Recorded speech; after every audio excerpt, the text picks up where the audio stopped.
فرمایا کہ ان کی وائف کا مس کیریج ہوا، جس پر مجھے دکھ ہوا، کیونکہ ایک ماں اپنے بچے کو پیٹ میں رکھتی ہے اور اتنی مشقتیں سہتی ہے اور پھر ایسا معاملہ ہوتا ہے تو واقعی ماں کا بڑا دکھ ہوتا ہے۔ اب یہ چونکہ مطلب بہت ہی زیادہ سینسٹیو ہو جاتا ہے، آدمی خوفزدہ ہو جاتا ہے، تو یہ اب عامل صاحب آ گئے میدان میں کہ یہ تعویذ باندھ لیں آپ، اور جہاں پر بچہ پیدا ہو یا فوتگی ہو وہاں پر آپ نہیں جائیں گے۔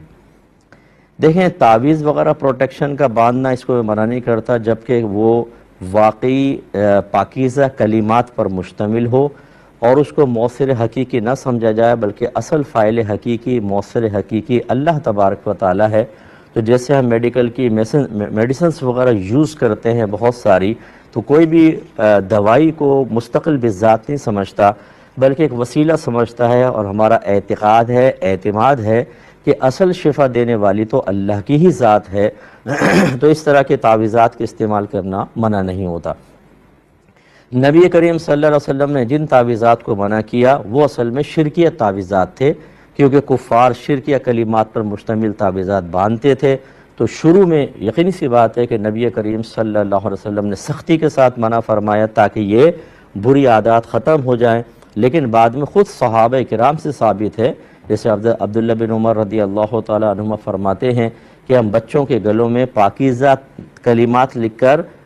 لٹکا دیا کرتے تھے، یعنی بطور تعویذ۔ اس پہ ہے بہت ساری اس پہ روایات، تو اس لیے خلاصہ کلام یہ ہے کہ تعویذ کی حد تک تو بالکل ٹھیک تھا، لیکن اس پہ بھی اعتقاد اور اعتماد وہی ہونا چاہیے جیسے میں نے آپ کو کہا کہ اللہ تبارک و تعالی نے مخلوق کی پیدائش سے 50,000 سال پہلے ان کی تقدیریں لکھوا دی تھیں۔ اس پر آپ بلیو رکھیں، بچہ پیدا ہونا ہے تو ہونا ہے، کسی کا باپ نہیں روک سکتا،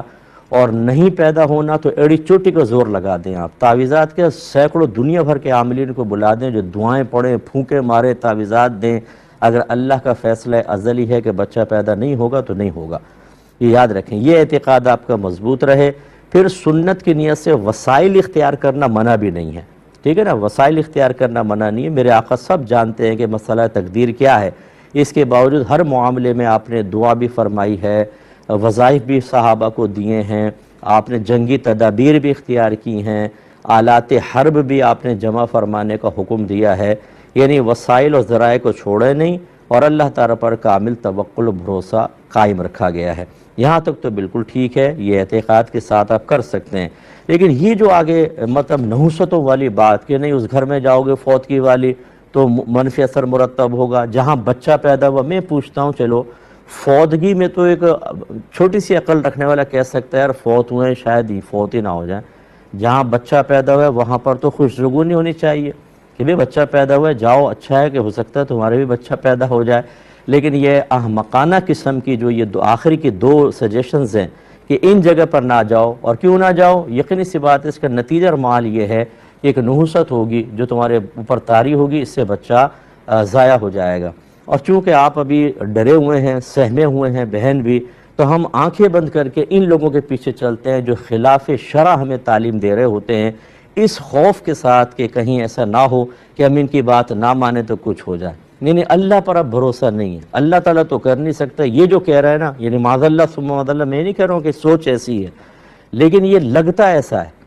کہ اب اللہ تعالیٰ کو تو چھوڑ دو، پہلے بہت دعائیں مانگی، اب اس عامل کے انسٹرکشن پہ چلو، جائز و ناجائز یہ دلوائے گا بچہ، یہ کیسے دلوائے گا؟ یہ بیچارہ ابھی اس کو بند کر دو کمرے کے اندر، یہ کمرے سے باہر نہیں نکل سکتا اپنے موکلین کے ذریعے،